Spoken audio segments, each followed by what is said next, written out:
Good morning everyone. এখন আমি সকালের জলখাবার রেডি করছি।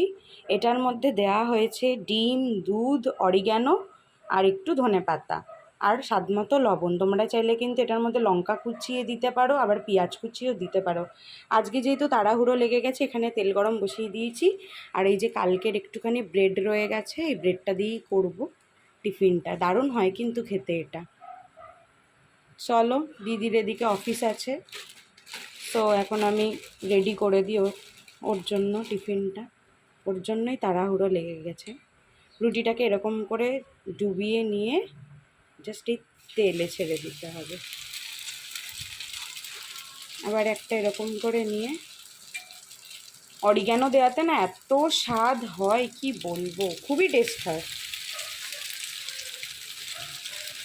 আর খুব সুন্দর লেগেছে কালকে খেতে। এর আগে আমরা খেতাম এরকমভাবেই, বাট এত কিছু দিতাম না, জাস্ট ডিমের মধ্যে একটু দুধ দিয়ে মানে লবণ দিয়ে খাওয়া হতো রুটিটাকে এরকম করে। কিন্তু কালকে একবার করেছি এই জিনিসটা এরকমভাবে। কালকে পেঁয়াজ দিয়েছিলাম, লঙ্কা দিয়েছিলাম।